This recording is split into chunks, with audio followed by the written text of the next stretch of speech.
तुम्हा सर्वांचं माझ्या यूट्यूब चॅनलमध्ये पुन्हा एकदा स्वागत आहे. तर आजच्या व्हिडिओमध्ये आपण इयत्ता 10वीचा जो राज्यशास्त्र विषय आहे, तर त्या राज्यशास्त्र विषयामधले प्रकरण क्रमांक 5 आहे, भारतीय लोकशाही समोरील आव्हाने. तर त्याचा जो स्वाध्याय आहे, सगळी प्रश्नोत्तर आहेत, तर ती आपण या व्हिडिओमध्ये बघणार आहे. तर त्याच्यातला पहिला जो प्रश्न आहे, तो पहिला प्रश्न काय आहे, दिलेल्या पर्यायापैकी योग्य पर्याय निवडून विधाने पूर्ण करा. लोकशाहीमध्ये निवडणुकीत सामील होऊन सत्तेत प्रवेश करतात. तर त्याचं अचूक उत्तर काय आहे, राजकीय पक्ष. लोकशाहीमध्ये जे राजकीय पक्ष आहेत ते निवडणुकीत सामील होऊन सत्तेत प्रवेश करतात. त्याच्यानंतर पुढे आहे, याच्यात जर बघितलं आपण, जगातील जस्ट मिनिट, जगातील सर्वच लोकशाही राष्ट्रांपुढील आव्हान कोणतं? तर त्याच्यासाठी हे पर्याय दिलेले आहेत. तर त्याचा अचूक पर्याय काय आहे, तर पर्याय क जो आहे तो त्याचा अचूक पर्याय आहे, लोकशाहीची पाळीमुळे आणखीन खोलवर करणे. तर वाक्य पूर्ण लिहा आणि मग जे महत्वाचं आहे त्याला हवं तर अंडरलाईन करा. ते केल्यानंतर इथे जस्ट मिनिट, आता पुढचा प्रश्न बघूया, पुढील विधाने चूक की बरोबर ते सहकारण स्पष्ट करा. आता याच्यामध्ये पहिला आहे, लोकशाही टिकवण्यासाठी दक्ष राहावे लागते. तर हे विधान काय आहे, बरोबर आहे. लोकशाही, त्याचं कारण काय, पहिलं कारण, लोकशाही ही केवळ एक शासन पद्धती नसून ती एक जीवन पद्धती आहे. तिचे यश नागरिकांच्या जागरूकतेवर आणि सहभागावर अवलंबून असते. समाजात हुकुमशाही प्रवृत्ती डोके वर काढू नये आणि नागरिकांच्या हक्काचे रक्षण व्हावे, यासाठी सातत्यानं दक्ष राहावं लागतं. शासनाकडून होणाऱ्या चुकीच्या धोरणांना किंवा अन्यायाला विरोध करण्यासाठी आणि लोकशाही संस्था बळकट करण्यासाठी जनतेची जी सजगता आहे ती अत्यंत आवश्यक असते, आणि म्हणून लोकशाही टिकवण्यासाठी दक्ष राहावं लागतं. त्याच्यानंतर पुढचं आहे, त्याचा आहे, डाव्या उग्रवादी चळवळीत आज शेतकरी आणि आदिवासी यांच्या समस्याचे महत्त्व वाढत आहे. तर हे विधान चुकीचं आहे. डाव्या उग्रवादी चळवळीची म्हणजे नक्षलवादाची सुरुवात मुळात जमीनदार, शेतकरी, आदिवासी यांच्यावरील अन्यायाचा प्रतिकार करण्यासाठी झाली होती, परंतु आज या चळवळीचे मूळ उद्दिष्ट सोडून हिंसक मार्ग त्यांनी स्वीकारलेला आहे. सद्यस्थितीत या चळवळीत शेतकरी आणि आदिवासींच्या समस्यांचे महत्त्व कमी होऊन शासनाच्या विरोधात सशस्त्र बंड करणे, हिंसाचार करणे आणि लोकशाही व्यवस्थेला खिळखिळी करणे या गोष्टींना प्राधान्य देण्यात आलेलं आहे. त्यामुळे हे जे विधान आहे हे विधान काय आहे, चुकीचं आहे. त्याच्यानंतर पुढचं आहे, निवडणुकीत भ्रष्टाचारामुळे लोकांचा लोकशाही प्रक्रियेचा विश्वास उडू शकतो. तर हे विधान बरोबर आहे. लोकशाहीचा मुख्य कणा हा मुक्त, न्यायी आणि पारदर्शक वातावरणात होणाऱ्या निवडणुका हाच आहे. निवडणुकीच्या काळात मोठ्या प्रमाणात होणारा आर्थिक भ्रष्टाचार, बोगस मतदान किंवा पैशाच्या शक्तीचा गैरवापर यामुळे प्रामाणिक उमेदवारांवर अन्याय होतो. जर जनतेला असं वाटू लागले की त्यांच्या मतांपेक्षा पैशाच्या जोरावरच सत्ता मिळवली जाते, तर सामान्य लोकांचा संपूर्ण निवडणुकी पद्धतीवरचा आणि पर्यायाने लोकशाहीवरचा विश्वास हा उडू शकतो. त्यामुळे हे विधान बरोबर आहे.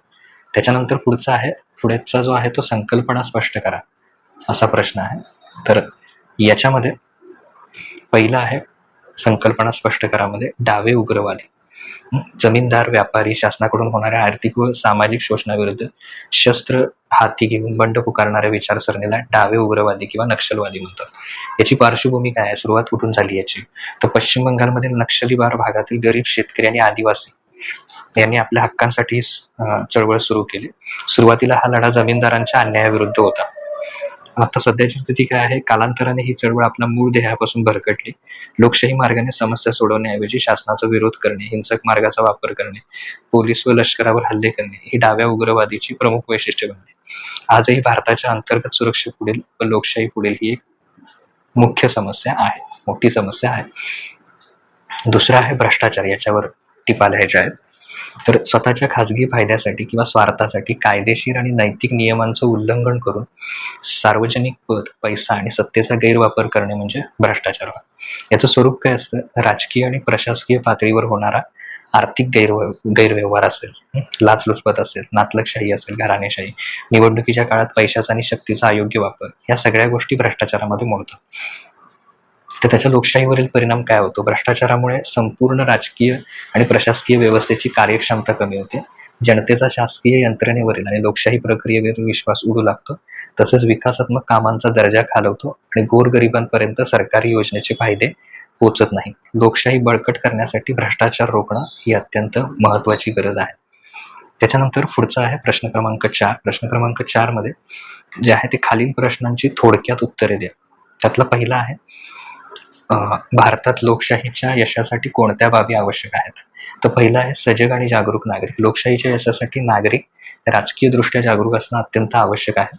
शासनाच्या धोरणावर योग्य वेळी टीका करणे आणि प्रश्नांची जाणीव ठेवणे गरजेचे आहे. दुसरं आहे बहुसंख्याकांचा सर्वसमावेशक दृष्टिकोन. लोकशाहीत बहुमताला महत्त्व असले तरी अल्पसंख्याक, वंचित आणि दुर्बल घटकांना निर्णय प्रक्रियेत सामावून घेणे आणि त्यांच्या हिताचं रक्षण करणं आवश्यक आहे.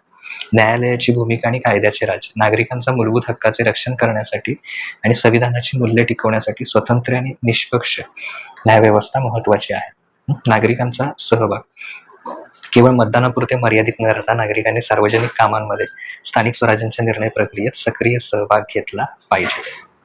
ओके, त्याच्यानंतर पुढचा आहे जो दुसरा आहे याच्यातला, तो आहे राजकारणांचे गुन्हेगारीकरण झाल्यामुळे कोणते परिणाम होतात. तर पहिलं काय होतं, गुन्हेगारी झाल्यामुळे लोकशाही संस्था कमकुवत होणे.